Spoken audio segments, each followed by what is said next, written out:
Hello guys, Namaste, welcome to Locker Room. This is Chari, this is Abhinay. We are here to talk about the first T20 match.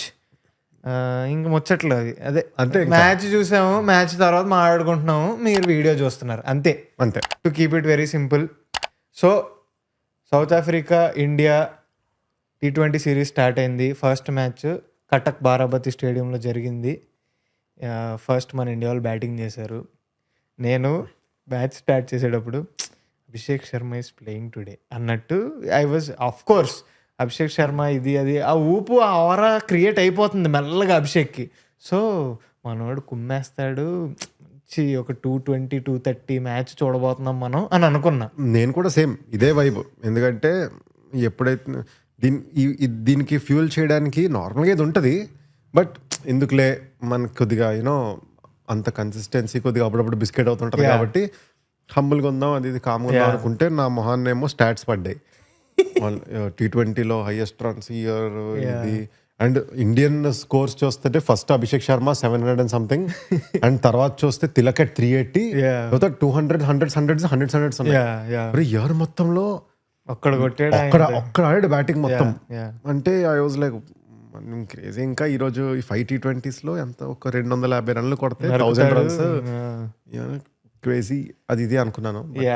So start అవ్వడం కూడా నాకు first ఓవర్లోనే నువ్వు చూస్తే గిల్లు 4 కొట్టిన తర్వాత ఎంగిడి బౌలింగ్లో బ్యాట్ మీద కానీ నీట్గా బాల్ రావడం స్టార్ట్ అవ్వలేదు. కమెంటేటర్ కూడా గిల్లు స్ట్రైట్ కొట్టగానే ఓ వాట్ ఎ షాట్ అనగానే టింగ్ టింగ్ అని పరిగెట్టి యాన్సన్ క్యాచ్ పట్టాడు. ఏంట్రా ఏం జరుగుతుంది అంటే యాన్సన్ చెయ్య చాలా పొడుగ్గా ఉంటుంది, పెద్ద చెయ్య అని తెలుసు, కానీ మరి అంత అందుతుందో అనుకోలేదు. తర్వాత చూస్తే అసలు అది బాల్ ఎక్కడికి వెళ్ళలేదు. అది కమెంటేటర్స్ ఈ మ్యాచ్ కి కమెంటేటర్స్ అక్కడ లేరు కదా, ఉన్నారా? ఉన్నారు. యూజువలీ ఈ ప్రాబ్లం ఎక్కువ ఎప్పుడు అవుతుంటది అంటే బ్రాడ్కాస్ట్ లో కూర్చొని కమెంటరీ చేస్తారు. బట్ నాకేమనిపించిందంటే లైక్ ఈ స్టాట్ కూడా చూసాను నేను. ఈ ఇయర్ T20 వరల్డ్ కప్ తర్వాత ఇండియా బ్యాటింగ్ చేస్తున్నప్పుడు పవర్ ప్లేలో ఫస్ట్ 5 ఓవర్స్లో ఇంత తక్కువ స్కోర్ కొట్టడం ఇదే ఫస్ట్ టైం అంట. చాలా చాలా మీడియాకర్గా ఆడారు. రన్నే బాల్ ఇట్ వాజ్ ఏదో అలాగా 6 run rateతో అలా నడిపారు. అది కూడా ఎందుకంటే మధ్యలో నీకు డ్రాట్ ఫుల్ డ్రాట్, సడన్ గా ఒక 6 or 4 ఏదో పడింది అంతే. 4 కొట్టిన తర్వాత మనోడు అవుట్ అయిపోయాడు గిల్. ఆ తర్వాత సూర్యకుమార్ యాదవ్ ఒక 4 ఒక 6 కొట్టాడు. Next ball లపక్. గిల్ కూడా నాకు తెలిసి 4 కొట్టి నెక్స్ట్ బాల్ అవుట్ అయిపోయాడు. గిల్లు 4 కొట్టిన తర్వాత అవుట్ అయ్యాడు, సూర్యకుమార్ అవుట్ అయ్యాడు, అభిషేక్ శర్మ కూడా మళ్ళీ 2 4 కొట్టగానే అవుట్ అయ్యాడు. స్ట్రైక్ కూడా ఎక్కువ రాలా. Abhishek Sharma I think power ప్లేలో 9 balls ఆడాడు, ఎక్కువ రాలే, స్ట్రైక్ రాలేదు. పవర్ ప్లే ఇంత డ్రైగా స్టార్ట్, బాల్ కూడా అంత ప్రాపర్ గా రాలేదు బ్యాట్ కి. ఎందుకంటే ఎక్కడైతే మధ్యలో మనకు పవర్ ప్లేలో ఉన్న డాట్స్ ఏవైతే ఉన్నాయో కూడా అవన్నీ కూడా batsmen were trying to do something, either they were beaten or. Marco Jansen power ప్లేలో సూపర్ చేశాడు. Change of pace was so good, చాలా బాగా వేసాడు పవర్ ప్లే మొత్తంలో. అవును, తిలక్ వచ్చాడు, తిలక్ కూడా ఏదో ట్రై చేస్తుండే, స్ట్రైక్ రొటేట్ చేయలేకపోయాడు. So 8 balls 2 runs ఇట్లుండే. అమ్మా ఇది ఒక 140 మ్యాచ్. ఇప్పుడు ఏందిరా ఈ నీరసం, వెళ్తుంది అన్నప్పుడు ఒక్కడు దిగాడు. ఎలా దిగాడంటే డిడ్ యూ మిస్ మీ అన్నట్టు. చాలా రోజులు he was not playing for India. చాలా రోజుల తర్వాత తిరిగి వచ్చాడు. ముందు T20 కూడా ఆడలే, వచ్చాడు. What an excellent striking man. ఏంటది అసలు, ఏదో ఐ థింక్ దీని పేరేంటి, నేను ఇది ఎలా ఉంటదంటే కటానా పట్టుకుని సమురాయిలు ఎలా నరుకుతారు చూడు, అట్లాగే ఫాట్ అని కొడుతుంటే వచ్చిన వెంటనే ఐ థింక్ మహారాజ్ కే అనుకుంటాను, మహారాజ్ బౌలింగ్ లో 6 వేస్తాడు, 2 6లు పడ్డాయి.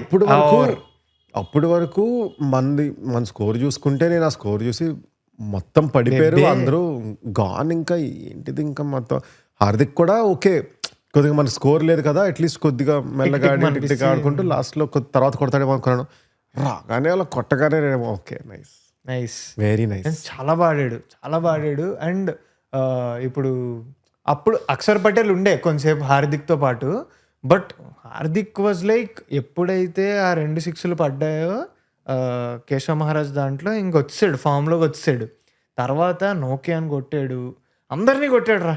క్యాలిక్యులేటెడ్గా 2 4లు అలా తీసుకుంటూ వచ్చాడు. తర్వాత శివం దుబే కొంచెం హెల్ప్ చేశాడు. 9 balls ఆడాడు, 11 runs కొట్టాడు. తర్వాత జితేష్ శర్మ ఒక 6 తగిలించాడు. మనం చాలా రన్స్ యాక్చువల్లీ లాస్ట్ 2-3 overs లో కొట్టారు. లాస్ట్ 4 overs వి స్కోర్డ్ 44 runs. అందులో లాస్ట్ 2 overs లో ఐ థింక్ 27-28 కొట్టాం. సో లాస్ట్ 4 overs మాత్రం 11 ఎకానమీతో లాగి ఐ థాట్ 170 కొడితే మంచి రెస్పెక్టబుల్ స్కోర్, అక్కడి నుంచి ఏదో ఒకటి చేయొచ్చు మనం అని అనుకున్నా. 175 వరకు కొట్టగలిగాం. సో ఆఫ్టర్ అంటే ఎప్పుడన్నా నాకేమనిపిస్తుంది అంటే, ఇప్పుడు మనం if we didn't start well, ఆ తర్వాత ఫినిషింగ్ బాగుండే, లాస్ట్ 4 overs 44 కొడితే మొమెంటమ్ మన సైడ్ ఉంటుంది. అవును. సో అలాగా బౌలింగ్ స్టార్ట్ చేసినప్పుడు ఫస్ట్ పవర్ ప్లేలో 2 వికెట్లు పడ్డాయి అనుకో, ఓకే ప్రెషర్ పెరుగుతుంది వాళ్ళకి అనేది, అదే మొమెంటం అలా షిఫ్ట్ అవుతుంది. అండ్ ఫర్ మీ పర్సనల్లీ ఎప్పుడైతే మనం బౌలింగ్ స్టార్ట్ చేసామో, for me personally Harshdeep Singh is the best T20 bowler that India has. Of course Bumrah is there, but yeah నువ్వు మనం నాన్ బాహుబలి మాట్లాడుకున్నట్టు non Bumrah stats, Bumrah create చేసే ఇంపాక్ట్ ఒకలా ఉంటుంది, కానీ రిజల్ట్స్ పరంగా, అవుట్ అండ్ అవుట్ రిజల్ట్స్ పరంగా హర్షదీప్ ఈస్ ఎ గ్రేట్ గైరా. అసలు నన్ను అడిగితే Harshdeep should be the starter even for every T20 no matter where we are playing. I think and he is the guy. Harshdeep కూడా ఐ థింక్ దీనికి ముందు Bhuvi was the highest power play wicket taker India T20s లో, and ఈ match తర్వాత they are on equal. I think 47 wickets in power plays or something. So first ball Harshdeep Singh చాలా simple power play bowling వేసాడు. Ball swing అవుతుంది, నేను fuller length వేస్తాను, దొరుకుతాడు అన్నట్టు మంచి ఫుల్లర్ లెంత్లో పట్టుకున్నాడు. అండ్ నీకు తెలుసా, మ్యాచ్ స్టార్ట్ అవుతున్నప్పుడు there was only 1 slip, that was Abhishek Sharma. First స్లిప్లో ఉన్నాడు. Harshdeep Singh pointed out to Suryakumar Yadav saying that నాకు స్లిప్ క్యాచర్ కావాలి అంటే, షోరా అని 2 సార్లు అడిగితే అవును నాకు కావాలి అంటే, కవర్స్ నుంచి శుభ్మన్ గిల్ అక్కడికి వెళ్ళి అభిషేక్ శర్మ సెకండ్ స్లిప్కి వచ్చాడు. అండ్ సెకండ్ బాల్ సేమ్ భలే వేసాడు అసలు. ఓకే నేను ఫీల్డ్ పెట్టుకున్నా, నాకు సెకండ్ స్లిప్లో క్యాచ్ వచ్చింది, అక్కడి నుంచి స్టార్ట్ అయింది. అక్కడి నుంచి ఇంకా మన వాళ్ళు రెగ్యులర్ ఇంటర్వెల్స్లో వికెట్లు తీస్తానే ఉండే. Bumrah bowled very well today, but he couldn't get wicket in the power play. ఆ తర్వాత లాస్ట్లో వికెట్ తీసాడు.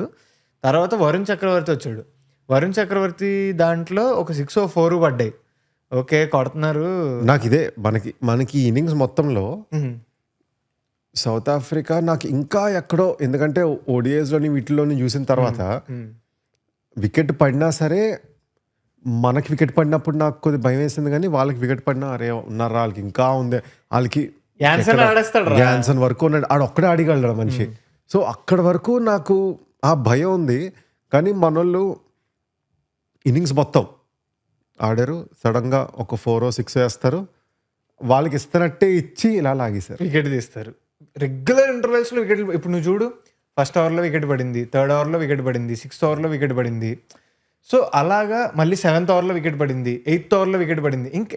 గ్యాప్ ఇవ్వలేదు, ఇంకా ప్రతి ఓవర్ ఒక వికెట్ తీస్తూనే ఉండే. ఎప్పుడైతే ట్రిస్టన్ స్టబ్స్ చాలా బాగా ఆడాడు అనిపించింది వాళ్ళ దాంట్లో నాకు. ఆడింది 9 balls అన్నా, he was looking in a very good touch. అప్పుడు ఫస్ట్ డబల్ తీసాడు, తర్వాత 4 కొట్టాడు హర్షదీప్ సింగ్ దాంట్లో. ఆ నెక్స్ట్ బాల్ ఇక్కడ తగిలింది మనోడికి. ఇలా ఆడుతుంటే అవునవును వెనకాల ఎల్బోకి తగిలితే అది చాలా మంచి క్యాచ్ పట్టాడు జితేష్ శర్మ. ఓకే దొరికి అనవసరంగా రివ్యూ తీసుకున్నారు అనుకున్నాం, కానీ ఇన్సైడ్ ఎడ్జ్ ఉండే. అలా ఇంకా రెగ్యులర్ ఇంటర్వెల్స్లో వికెట్లు పడతానే ఉండే. And excellent wicket keeping by Jitesh Sharma.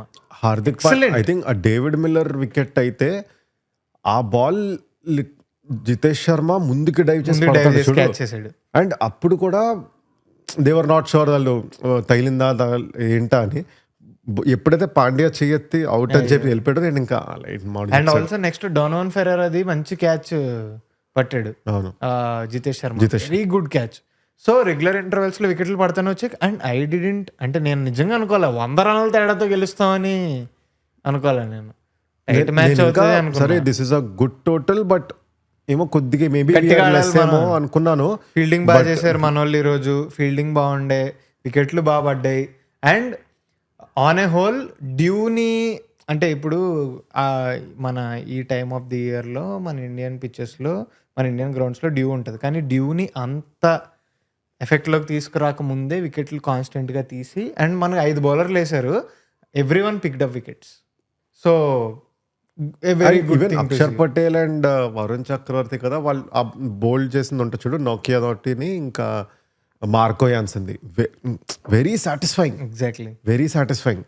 So all in all beautiful match, very good start for the series. ఇంకో క్రేజీ మ్యాచ్ స్టార్ట్ ఏంటంటే ఈ మ్యాచ్కి ముందు స్టేడియంలో 2 మ్యాచ్లు జరిగినాయి. మనకంటే వాళ్ళు ఎక్కువ గెలిచారు. 2 మ్యాచ్లు జరిగినాయి. 2 మ్యాచ్లు సౌత్ ఆఫ్రికా గెలిచింది. And this is south Africa's least T20 international total అంట. అసలు కొద్దిగా నీరసంగా స్టార్ట్ అయిన మ్యాచ్ మంచిగా పెద్ద సైడ్ అవుద్దని ఎప్పుడు అసలు అనుకోలేదు. క్రేజీ. అదన్నమాట. It's a very very good start for India. Next match కొంచెం హై స్కోరింగ్ మ్యాచ్ అయితే చూడాలని ఉంది. ధర్మశాలలో మ్యాచ్ ఉంది, అది మరి థర్డ్ T20 ఏదో నాకు తెలీదు. సో హోప్ఫుల్లీ మంచి హై స్కోరింగ్ మ్యాచ్ నెక్స్ట్ జరగాలని కోరుకుందాం. సో ఒక షార్ట్ అండ్ స్వీట్గా ఒక వీడియో చేద్దాం ఇలాగ అనుకుంటున్నాం. మీకు ఇది నచ్చితే మాకు లైక్ చేసి హైప్ ఇవ్వండి. So that we will understand మీకు నెక్స్ట్ ఎపిసోడ్స్కి కూడా you will want us to make the videos అని, అంటే నెక్స్ట్ మ్యాచెస్కి కూడా. So thank you so much guys. Thank you all. Thank you. This is locker room. Subscribe, thanks lot, లైకులు కొట్టండో, హైపులు ఇవ్వండో. Bye guys. Subscribe to locker room.